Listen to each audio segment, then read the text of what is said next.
let's find the derivative of this given functions using the power rule. Let's consider example number 1. We're going to find for the function of x is equals to 3x raised to negative 4 third.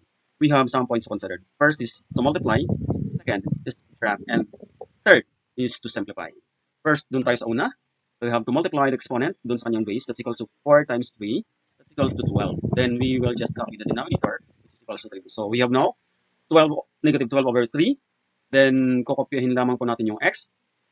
Paano nangyari yung 7 over 3? We just subtract 1. Constant po yung lagi pa itong subtract doon sa ating pong exponents. So, if we subtract 1, pwede po natin i-write yung 1 as 3 over 3. So, that's equals to negative 4 minus 3. That's equals to 7. And we just copy the denominator. Kaya po, ang ating magiging first derivative, partial answer, is equals to negative 12 over 3 x raised to negative 7 over 3 factor. Then, we just simplify for this. Divide, that's equals to, our new partial answer is equals to negative 4x raised to negative 7 over 3. Since naka-negative pa po ang ating pong exponent, so ibababa natin yung x raised to 7 over 3. Ibig sabihin nun, kung ibababa po natin yan mula dito, ay mula dito sa kanyang katabi kanina, binabaan po natin yan, kaya po ang nangyari ay x raised to 7 power.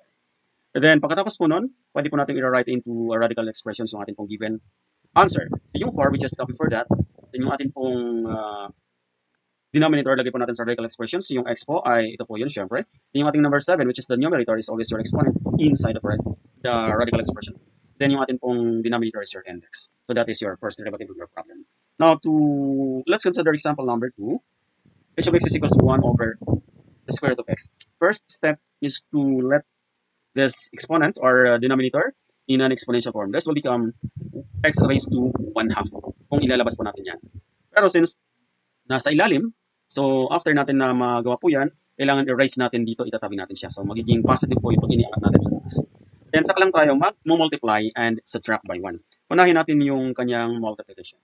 So, if you multiply for this will become 1/2 times 1. Or remember na meron ditong 1. Negative 1/2 times 1, that's equals to negative 1/2. Then, we just simply copy the denominator. Next is to subtract this by 1. And this one ay pwede po natin i-write into this form. So that's equals to negative 1/2, negative 1 minus 2, that's equals to 3 over 2. Kaya po, ito ay ang kanyang bagong exponent ay, that's negative 3 over 2. Right after, next is just simply, ibababa yung kanyang meron pong x raised to 3 over 2. Of course, may kasama po siya. So ang magiging scenario po nun ay maging 1 over 2.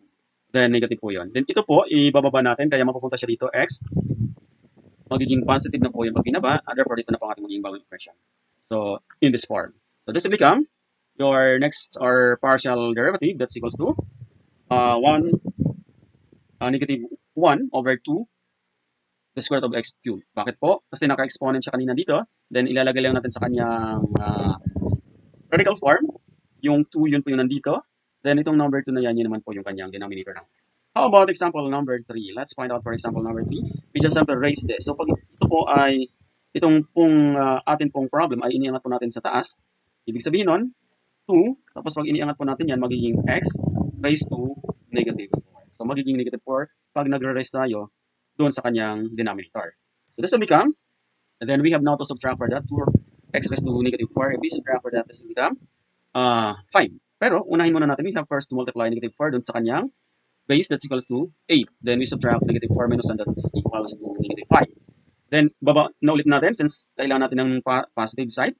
Ibig sabihin nun, maglalagay tayo dito ng kanyang magiging fraction symbol. Then, baba natin yung x raised to negative 5. Pagkababa po nun, magiging positive na po yun.